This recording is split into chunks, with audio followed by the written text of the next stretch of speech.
اور ایک بار پھر آپ کو بتائیں کہ اسد قیصر کی تقریر جاری ہی تھی کہ ایک بار پھر سرکاری ٹی وی پر پارلیمنٹ کا جو اجلاس ہے وہ نہیں دکھایا جا رہا ہے۔ 2 دن میں یہ تیسرا واقعہ ہوا ہے۔ گزشتہ روز عمر ایوب جب گفتگو کر رہے تھے تو پہلے ان کی مکمل تقریر نہیں دکھائی گئی، اس کے بعد انہوں نے کمپلین کی اسپیکر سے، جس کے بعد ان کی پارٹس اینڈ پارسلز میں تقریر دکھائی گئی۔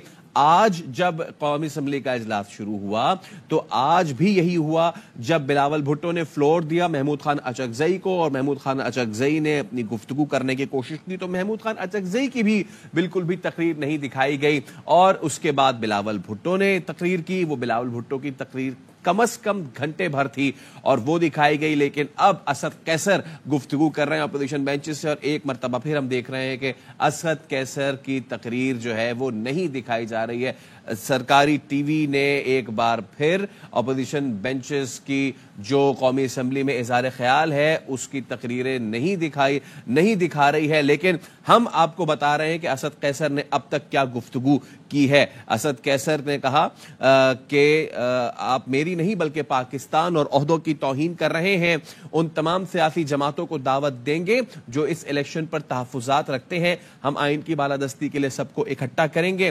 اور اسد قیصر نے یہ بھی کہا کہ فارم 47 والے جہاں بیٹھے ہیں ان کے اپنے گھر والے بھی ایم این اے نہیں سمجھتے۔ ڈپٹی بیورو چیف اسلام آباد اظہر فاروق ہمارے ساتھ موجود ہے۔ اظہر، ایک مرتبہ پھر ہم دیکھ رہے ہیں کہ سرکاری ٹی وی جو ہے وہ نہیں دکھا رہا ہے۔ سرکاری ٹی وی پہ تو ہمیں کچھ نہیں پتا چل رہا کہ کیا ہو رہا ہے، آپ لیکن دیکھ رہے ہیں، آپ بتائیے اس وقت پارلیمان میں ہو کیا رہا ہے؟ جی، اس وقت اسد قیصر خطاب کر رہے ہیں اور وہ خاصا جذباتی خطاب کر رہے ہیں۔ ان کا یہ کہنا ہے کہ ہم کسی کے ساتھ اس وقت تک کوئی بات نہیں کریں گے جب تک ہمارا جو چوری شدہ مینڈیٹ ہے وہ واپس نہیں ہوتا۔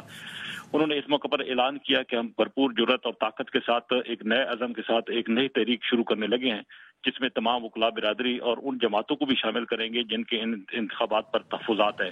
ان کا یہ کہنا تھا کہ 180 کے قریب پی ٹی آئی کی واضح سیٹیں ہیں، ہماری اکثریت کو اقلیت میں بدلا گیا ہے۔ انہوں نے یہ بھی کہا کہ اب وقت آ گیا ہے کہ اس دھاندلی شدہ الیکشن کے خلاف پوری قوم جو ہے ووٹ کھڑی ہو۔ انہوں نے یہ بھی کہا کہ حکومتی بینچز پر جو لوگ بیٹھے ہیں ان کے اپنے اہل خانہ بھی ان کے ساتھ نہیں ہے۔ انہوں نے یہ بھی کہا کہ ہم نے تمام تر مشکلات جو ہے وہ برداشت کر لی ہیں، اب جتنے لوگ اس ایوان میں بیٹھے ہیں وہ کندن بن کر یہاں پہ آئے ہیں اور پی ٹی آئی کے تمام کارکن اور ورکر جو ہے وہ پرعزم ہیں۔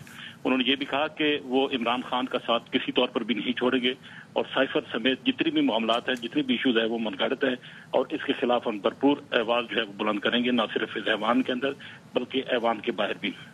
اسد قیصر نے بالکل واضح کیا ہے کہ کسی کے ساتھ کوئی بات نہیں ہو سکتی اس وقت تک۔ صحیح، ٹھیک ہے، بہت شکریہ اظہر فاروق آپ کا۔